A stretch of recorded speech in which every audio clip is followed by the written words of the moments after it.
Las opiniones vertidas en este podcast son de exclusiva responsabilidad de quienes las emiten y no representan necesariamente el pensamiento del canal. Bienvenidas, bienvenidos a su podcast favorito, Agenda de Todas, escucha, acciona, cuestiona.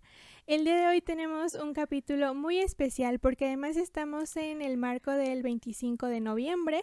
Como sabemos, es el día de la eliminación de la violencia en contra de las mujeres y tenemos también una invitada muy especial que ahorita la voy a presentar y que le estaba diciendo fuera de cámaras que me parece muy admirable su currículum, que me dejó muy impresionada cuando lo leí. Y pues ya saben que en este espacio nos encanta tener mujeres brillantes, mujeres que nos enseñen, mujeres sobre todo que tengan experiencia en el activismo, experiencia en la lucha histórica que las mujeres hemos hecho desde hace muchísimos años. Entonces tenemos con nosotras a la doctora Elvia Higuera Pérez. Muchas gracias por aceptar la invitación, doctora. Hola, Vero, muy buenas. Bueno, más bien muchas gracias a ti. Un saludo para todo el auditorio que nos acompaña en este podcast maravilloso. Oye, qué bonito nombre, Agenda de Todas, ¿verdad? Porque de repente se piensa que los temas de feminismo, que los temas de violencia, que los temas que enfrentamos las mujeres, pues solamente nos competen a ciertas mujeres en ciertos sectores, pero creo que justamente algo que nos ha enseñado mucho el movimiento feminista, la teoría feminista, es que los temas de feminismo es una agenda de todas, y dice una feminista de la India, Shimamanda Adichie, que a mí me encanta, que dice que todos y todas deberíamos de ser feministas. Sí. Así que muy agradecida con tu invitación y bueno, pues además encantada de poder estar aquí en el sistema michoacano, que es como mi casa. Muchas gracias. Y pues les voy a platicar un poquito acerca de la doctora Elvia.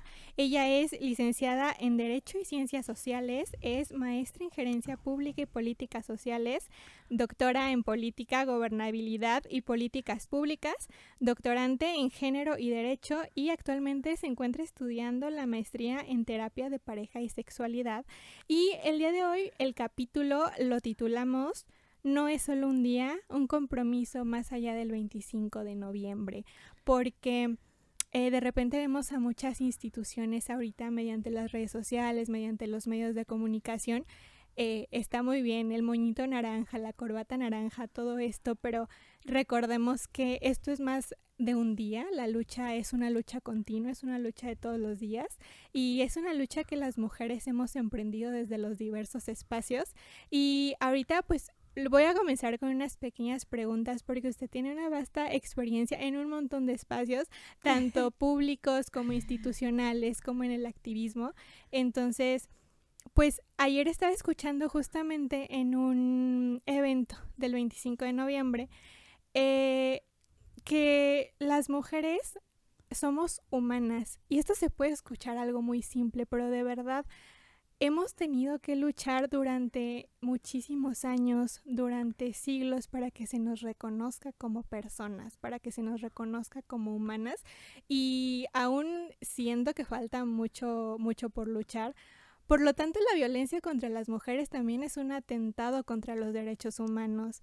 Entonces, mi primera pregunta sería, sabemos que la violencia contra las mujeres existe y que también es importante nombrarla y que también es importante detener estos días que conmemoran y que siguen recordándonos que tenemos que luchar. Y según su experiencia, doctora, nos gustaría que nos platicara en los ámbitos en los que ha estado, en los ámbitos en los que se desenvuelve actualmente, ¿cuáles son los tipos de violencia más comunes que se ejercen contra las mujeres? Vamos a contextualizarlo en Michoacán un poco.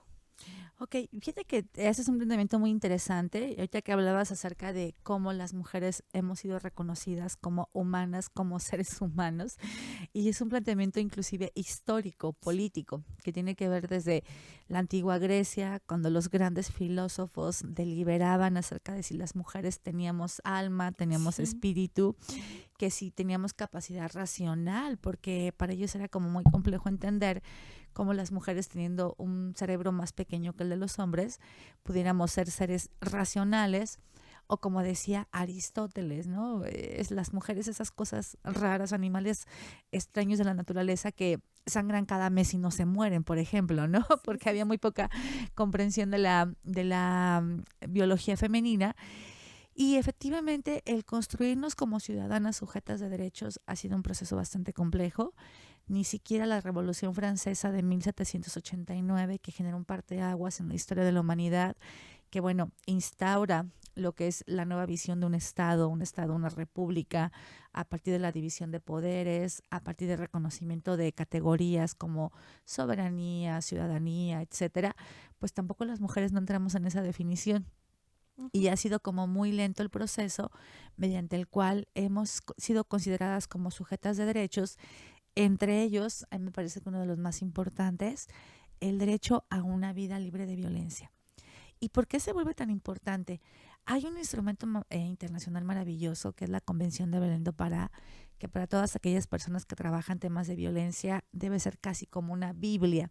Porque fíjate que ese documento que se crea en Brasil justamente en 1994, lo que hace es nombrar todas las violencias que las mujeres vivíamos. Si de manera histórica había como esta creencia a nivel institucional, a nivel Estado, de que la violencia que vivían las mujeres pues solamente es agresión física, que de repente se traducía pues en evidencias, en las lesiones que se presentaban, con un moretón, con una herida de arma blanca, herida de arma de fuego, un intento de ahorcamiento, etcétera. Y lo que hace esta convención es justamente nombrar y visibilizar todas aquellas formas de violencia que las mujeres vivíamos. Esto pues habla de 1994, empieza a dar una definición de lo que es la violencia física, sexual, económica, patrimonial, la violencia que ocurre en el espacio privado, en el espacio público, habla acerca de la violencia comunitaria, que es ahora esto que hablamos como la forma de violencia más grave que la violencia feminicida. Y esta convención pues abre como una, digamos, da luz mucho a los países a nivel regional para poder comprender cómo funcionan las dinámicas de la violencia en la vida de las mujeres, cómo nos transversalizan, porque algo que dice de manera maravillosa esta convención es que dice que cuando una mujer vive en violencia, vive en condición de violencia, pues automáticamente ve mermado o afectado el ejercicio de uno o varios derechos, porque una mujer que vive en violencia, pues automáticamente se ve imposibilitada a hacer quizá cosas o tener un proyecto de vida en base a lo que desea de sí misma por la situación de la violencia. Si una mujer que está en violencia, pues lo que está pensando es cómo sobrevive a la violencia. Y entonces un poco yendo a lo que es tu pregunta, te puedo compartir que, bueno, de las violencias que mayormente yo he estado, digamos, tanto en algún momento también sintiendo, porque también todas las mujeres vivimos violencia, es decir, ninguna nos escapamos, nadie. Por eso dice la Convención de Belém do Pará que la violencia contra las mujeres es toda expresión, acción o omisión que vamos a vivir las mujeres que nos causa un daño a nuestra integridad física, emocional, sexual, emocional, etcétera, por nuestra mera condición de ser mujeres. Todas las vamos a vivir en algún momento de la vida. Y entonces, bueno, hace algunos años fui fiscal de violencia familiar en el estado de Michoacán.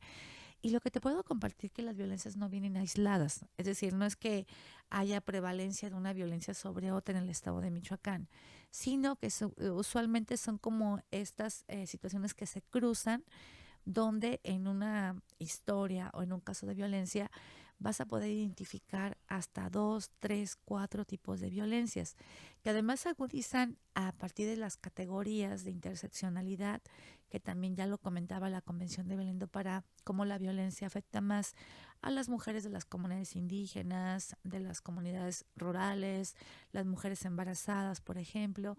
Y entonces te puedo compartir que en los casos de violencia que he tenido la oportunidad pues de atender desde el espacio público, desde el ámbito institucional o a veces desde la sociedad civil, desde el activismo, pues en todos se entrelazan 2 o 3 tipos de violencia, que usualmente las más comunes es la violencia física, la violencia emocional y bueno, pues ahora ya de manera más reciente hemos ido nombrando otras formas de violencia, que yo siempre digo que las reformas a los códigos penales no es más que la consecuencia de ponerle nombre a los dolores de las mujeres, los pesares, como la violencia digital, la violencia vicaria, que son estas, la ley INGRI, que son estas normas que se han venido modificando para nombrar aquello que nos lastima desde el ser mujer y que desde el Estado pues no estaba siendo visibilizado o atendido.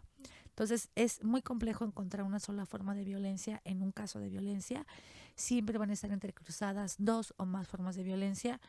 igual de lesivas, igual de dañinas en cuanto a la salud física y emocional de las mujeres, e igualmente pues igual de complejas a veces en cuanto a la atención para el acceso a la justicia. Qué interesante, y sobre todo creo que en los feminismos también hemos ido aprendiendo a través del tiempo, porque ahorita hablamos de transversalidad, de interseccionalidad, pero tuvimos en alguna ocasión una mujer negra que nos hablaba de feminismos negros, claro. Y nos decía que las sufragistas, por ejemplo, fueron unas precursoras muy importantes de nuestra lucha, pero por ejemplo ellas solamente luchaban por el voto de las mujeres blancas. Entonces, Claro. creo que nosotras mismas hemos estado aprendiendo que el feminismo o los feminismos deben ser transversales y deben ser interseccionales. Y a esto va mi siguiente pregunta, porque las políticas públicas, las iniciativas de ley, las estrategias gubernamentales que se tienen que promover para las mujeres también deben ser interseccionales y con este eje de transversalidad. Entonces, me gustaría preguntarle, ahorita, por ejemplo, se acaba de aprobar aquí en Michoacán hace no mucho tiempo la despenalización del aborto, y son estos resultados de las luchas históricas que hemos tenido las mujeres, pero para combatir la violencia contra las mujeres o las violencias que vivimos las mujeres, ¿usted qué políticas públicas o qué iniciativas de ley considera urgentes para el estado de Michoacán? Mira, yo creo que hemos logrado un avance muy importante en el diseño de las políticas públicas y las reformas a los marcos normativos. Es más, yo podría decir que estamos a la vanguardia en muchos temas en el caso del estado de Michoacán. Digo, si bien no fuimos de los primeros estados en aprobar la reforma, por ejemplo, en la interrupción legal del embarazo o algunos otros tipos de violencia, feminicidio, etcétera. Digo, si no somos pioneros, pero sí estamos, vaya, por lo menos a la vanguardia o en la agenda que se está construyendo a nivel internacional, nacional y estatal. Yo creo que en el campo de los marcos normativos, pues sí tenemos avances importantes. Quizá falta un poco más armonizar lo que son las leyes con los tratados y convenciones internacionales en materia de derechos humanos de las mujeres, que sabemos que hay una riqueza impresionante en cuanto a sus contenidos. Yo ya hablaba ahorita de Belén do Pará, también está CEDAW, que es un instrumento jurídico internacional maravilloso, que marca justamente la pauta de lo que los estados tienen que hacer para lograr erradicar la discriminación en contra de las mujeres, lograr romper las brechas de género que todavía siguen siendo estos procesos que impactan de manera diferenciada cuando hablamos de políticas públicas en el caso de las mujeres y los hombres. Entonces, creo que por un lado pues tenemos avances, sí hay que seguir trabajando en construir, digamos, marcos normativos cada vez mucho más garantistas, más armonizados con las convenciones y tratados internacionales. En el campo de la política pública, pues ha sido también, digamos, algo complejo, pero hay avances importantes, porque ahorita pues ya casi en todas las dependencias contamos con protocolos para el tema de la atención del acoso y el hostigamiento. Hay estos mensajes muy fuertes de cero tolerancia a la violencia que por lo menos se han venido gestando desde los espacios de poder. El mismo gobernador del estado ha sido muy tajante en este sentido. Tenemos quizá una mayor conciencia social acerca de lo que ya no podemos, digamos, tolerar en términos sociales, es decir, cuando sabemos el caso de un feminicidio, una agresión hacia una niña, un adolescente, una mujer, pues inmediatamente como sociedad respondemos, porque sí ya hay, digamos, esta incomodidad social cuando nos damos cuenta de estas situaciones. Sin embargo, al ser la violencia producto de las relaciones desiguales de poder, esto de manera histórica entre mujeres y hombres, pues yo creo que también tenemos que seguir trabajando mucho en el ámbito de la cultura, de lo social, porque finalmente esta definición de lo que somos hombres y mujeres, pues sabemos que no responde a una cuestión biológica, sino que es un proceso en el cual nos construyen de manera diferenciada acerca de lo que vamos a hacer como mujeres y como hombres, y que responde a una serie de expectativas desde que somos bebés, desde que estamos en el vientre de la madre, de lo que se espera que seamos en la vida adulta a partir de una definición biológica, pero que no es determinante. Entonces yo lo que creo es que tenemos que apostarle más al cambio social y cultural.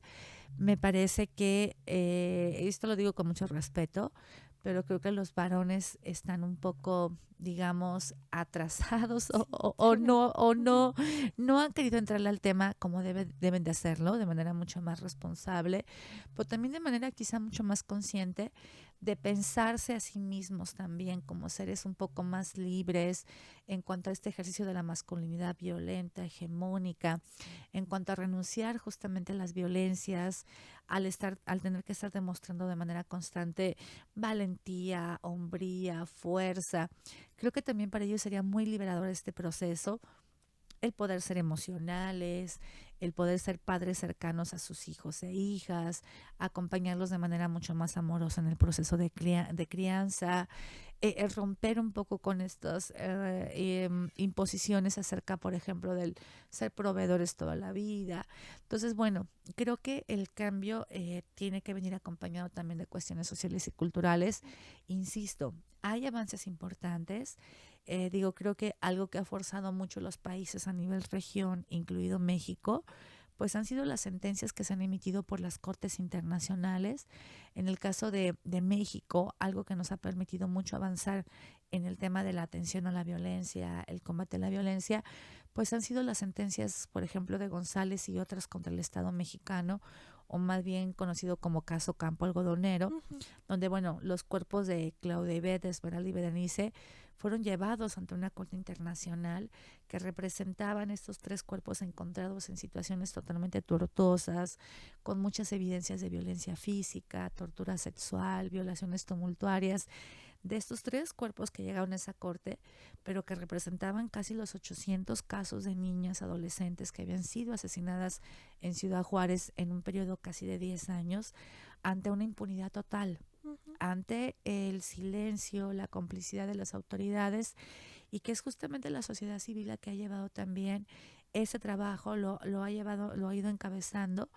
Han sido quienes nos han permitido construir una agenda desde la sociedad civil, y que el Estado pues ha tenido que incorporarla a su diseño de política pública, a las reformas de los marcos normativos. Creo que hay avances importantes, todavía falta mucho por hacer, pero tenemos que también apostarle mucho al cambio social y cultural. Tenemos que seguir generando procesos de conciencia donde los hombres tomen la parte que les toca, asuman su responsabilidad también.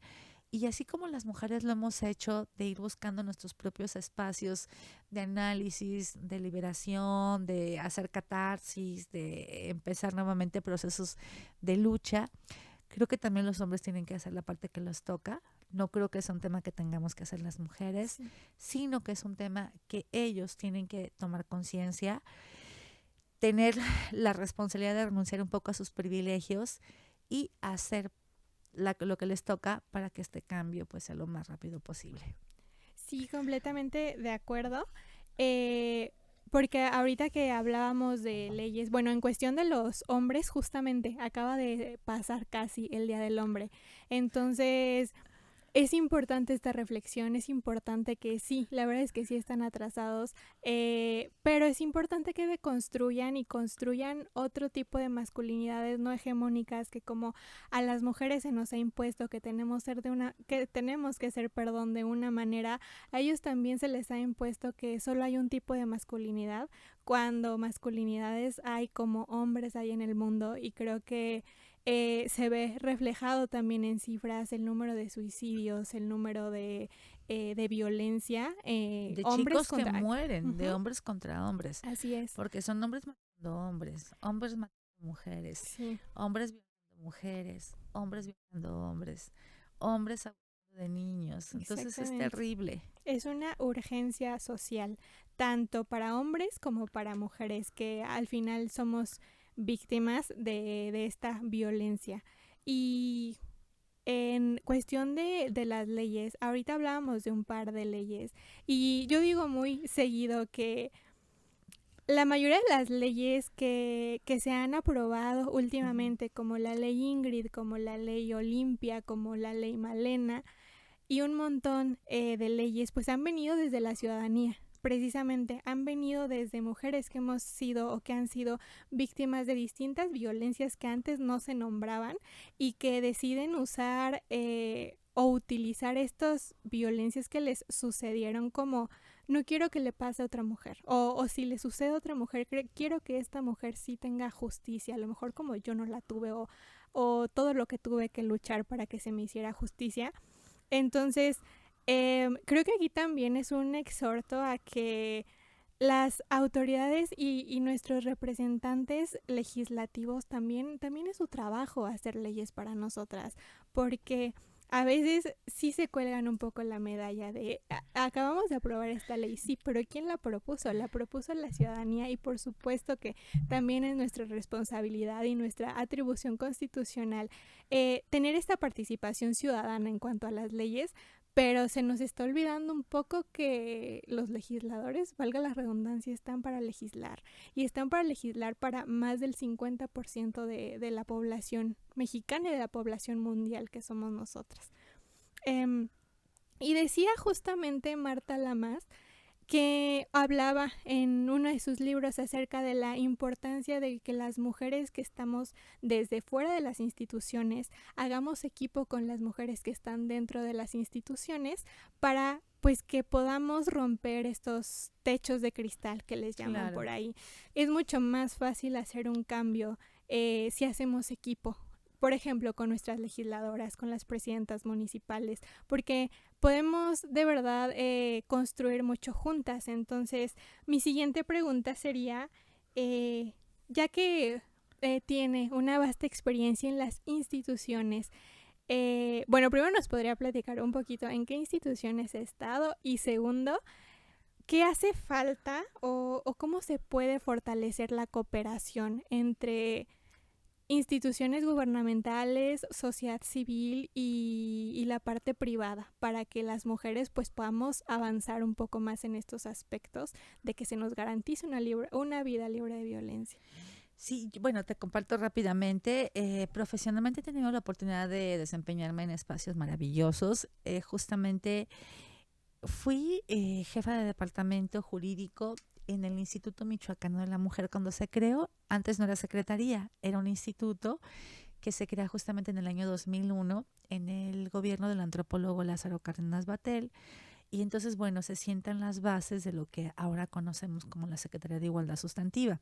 Entonces ahí estuve como jefa de departamento, que fue una experiencia totalmente formativa, porque bueno, pues estuve casi 6 años brindando acompañamiento a mujeres víctimas de violencia, divorcios, pensiones, todo eso que las mujeres enfrentan en la vida cotidiana. Y de ahí tuve la oportunidad de ser fiscal de violencia familiar en el estado. Fui la segunda fiscal que hubo aquí en el caso del estado de Michoacán. Y bueno, pues también una experiencia totalmente enriquecedora y formativa, porque en esa fiscalía, que antes era Procuraduría, ahora es Fiscalía General de Justicia, uno enfrenta lo que es digamos, esta parte como más dolorosa, pero también como más, digamos, pues esa parte que luego no queremos ver de lo que somos como sociedad, de lo que se es capaz de hacerse en el cuerpo de un niño, de una niña, de una persona adulta mayor. Estas historias que luego a veces escuchamos como mitos urbanos en torno a la violencia, ¿no? Es que la mató porque la comida no estaba caliente. Y sucede. Sí. Ahí llegué a comprobar en varios casos. Porque perdió su equipo de fútbol también. Me quedé, Sí. perdón que le interrumpa, pero me quedé impresionadísima con las cifras respecto a cómo aumenta la violencia doméstica o las denuncias por violencia doméstica en las finales de los partidos de fútbol o de las ligas de fútbol. De verdad son... no. Es en las finales de los partidos de fútbol y en las, por ejemplo, fiestas, estas conmemoraciones que de repente el 15 de septiembre, el 30, donde se van que al jaripeo, que se van que a la fiesta del pueblo o las fiestas tradicionales, también esos espacios generan mucha violencia y aumentan las cifras de la violencia. Entonces nosotros, por ejemplo, cuando estábamos en fiscalía, sabíamos que venía un día festivo y decíamos a prepararse porque va a llegar un buen de chamba, porque claro, el alcohol, de repente la frustración, lo que sucediera en ese espacio, ya fuera de un equipo de fútbol o de alguna fiesta masiva, sabíamos que algo iba a terminar mal en muchas casas, ¿no? Entonces, bueno, ahí en la fiscalía pues fue súper bonito porque empezamos a trabajar justamente bajo los criterios de los tratados internacionales de repente sí fue muy complejo porque, bueno, pues es una institución muy compleja, los áreas de Procuración de Justicia. Pues logré llegar a tener un equipo maravilloso, súper comprometido.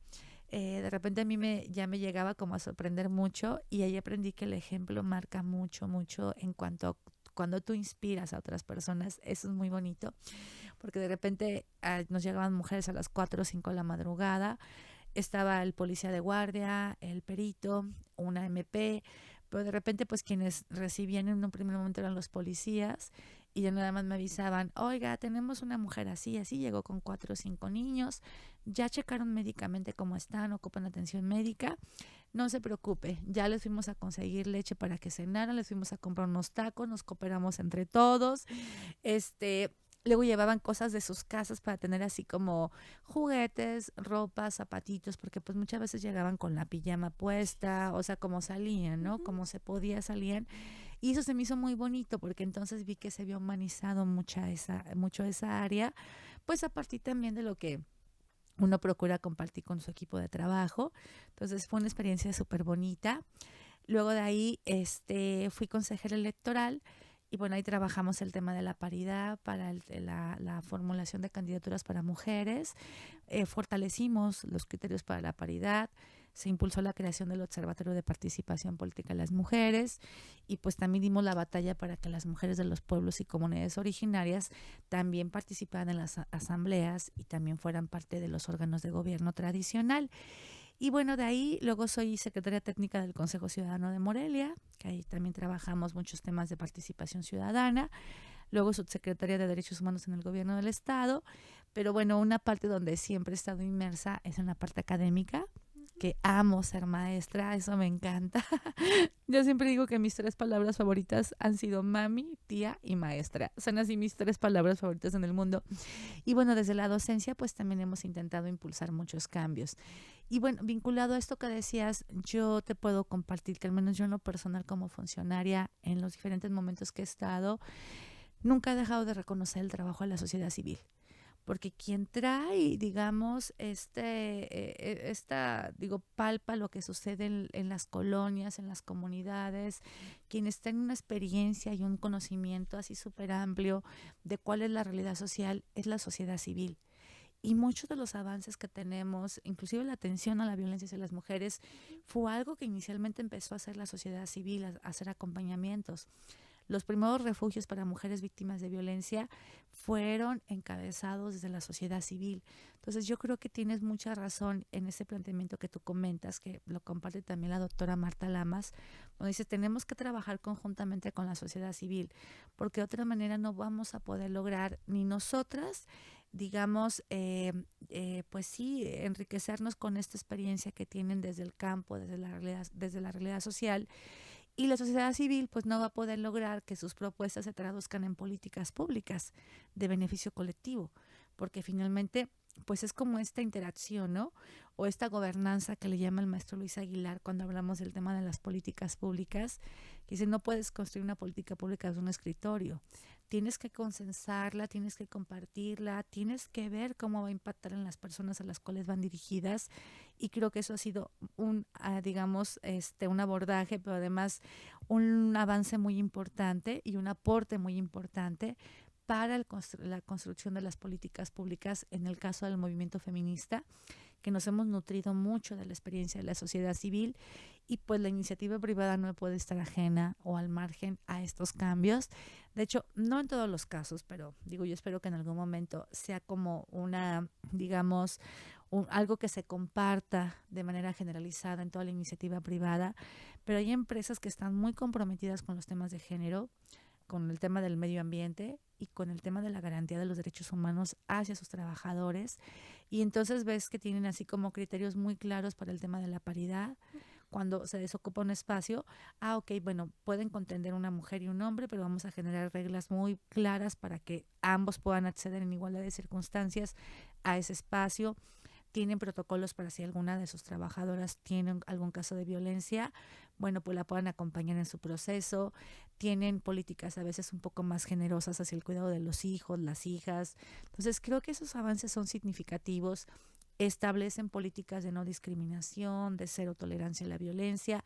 Entonces creo que ha sido como un trabajo nada sencillo, muy complejo, pero que tiene avances muy importantes y muy significativos que se están traduciendo en mejores condiciones de vida para las mujeres.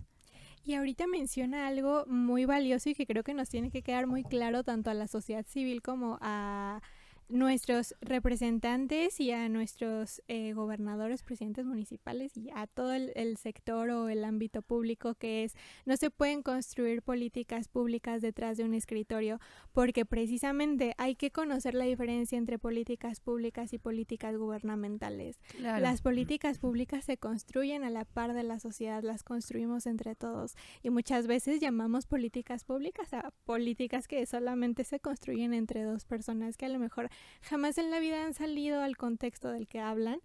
Entonces, nos quedan muchísimas enseñanzas de este capítulo. Yo le agradezco mucho por habernos acompañado, por haber aceptado la invitación y sobre todo por habernos compartido todas estas experiencias y todos estos conocimientos. No sé si quiera darnos algún comentario muy brevemente final. Pues yo solamente dejaría como esta inquietud, y creo que es una, aspiración colectiva que he compartido con muchas compañeras en muchos espacios, el pensar cómo sería este mundo donde las niñas, las mujeres, las adolescentes no enfrentaran ninguna circunstancia de violencia, cómo podrían florecer sus vidas, cómo podrían asumir liderazgos cada vez más importantes, cada vez más valiosos. Entonces yo creo que la apuesta ahora es pensar este mundo en un mundo donde las niñas jamás, bajo ninguna circunstancia, las mujeres, las adolescentes transiten por un episodio de violencia. ¿Cómo podríamos tener niñas sanas, autónomas, independientes, autodeterminadas en cuanto a su cuerpo, en cuanto a su proyecto de vida, si la violencia no les jugara tanto en contra? Entonces la apuesta creo que sería esa.